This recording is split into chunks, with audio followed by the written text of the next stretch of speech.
Hi, I'm here with Michaela Alexis, and this is our, third, fourth inbound pop-up episode. Michaela, she's gone from someone who was unemployed to having over 110,000 followers, reaching millions of people. So Michaela, thanks for your time. Thank you so much for having me. This is fun. So I want you to bear with me because I'm going to sound like a creep. You spoke about the tickle trunk. This is not something I'm talking about. What is a tickle trunk? And I feel really creepy saying this. What's in your tickle trunk? Yeah, the tickle trunk is one of those things that I didn't even realize it was a Canadian thing until I started talking to American audiences, and I always got this look of, did she just say that?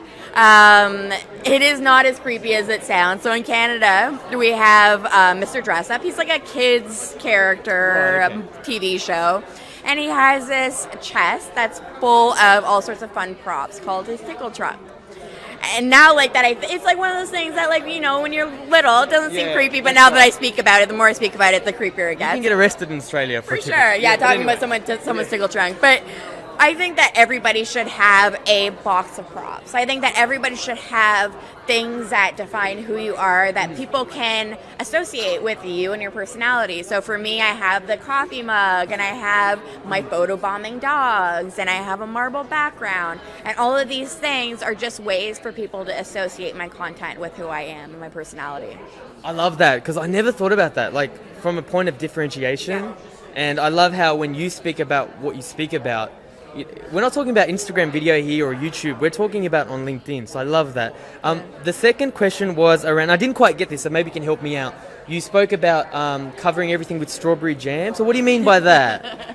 And yeah. So I think that so many of us have these important messages that people need to hear, but unfortunately, you can't just talk at somebody, right? You can't just go up to somebody and say, this is what you need to hear. So you have to deliver it in a way that makes sense for the person. So covering your content in strawberry jelly, for me, when I was younger, I wouldn't take pills. So my mom would take the pill and she would put it in a spoonful of jelly, and then she would spoon feed it to me.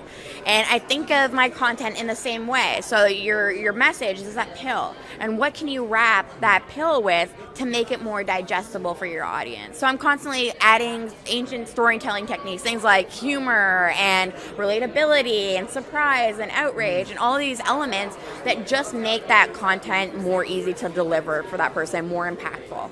Right, so would edutainment be an example of that? Yeah, that's using humor to get across something that could actually be a very serious topic. Yeah, okay, awesome. So second last question, and I'm sure you get asked to audit people's profiles all the time.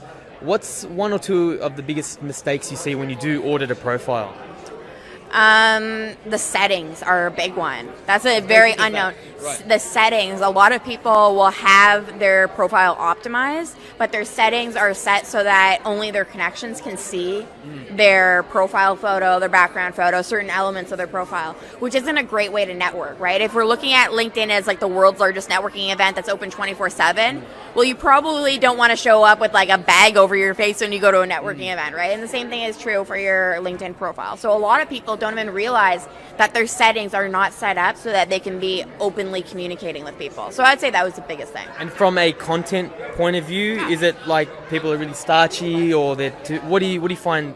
When it comes to content on their profile or content in general? Yeah, like posting stuff out and trying to get stuff out there. I think it's all about people that are just trying to impress other people.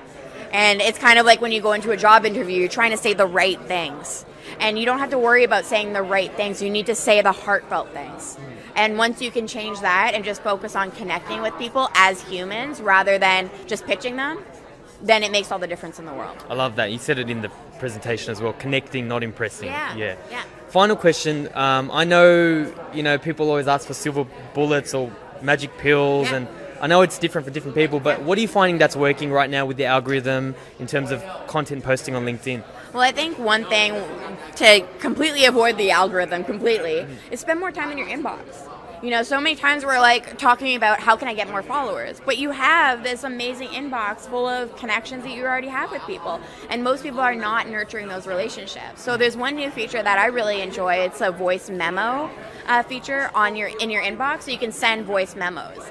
And it's gotten a lot of flack from articles that I read because nobody likes voicemails anymore, but it's a really great way to add a personal touch and also get back to people more frequently than you would with texting. So that's one of those features that I'm really enjoying, and it seems like it makes a really big difference when I reach out to somebody and leave them a nice little love note rather than just sending them a text message. It's personal, yeah, absolutely. Thank you so much, Michaela. Hope you have a great inbound, and thanks for doing everything that you're doing. Awesome. Awesome. Hey, easy peasy.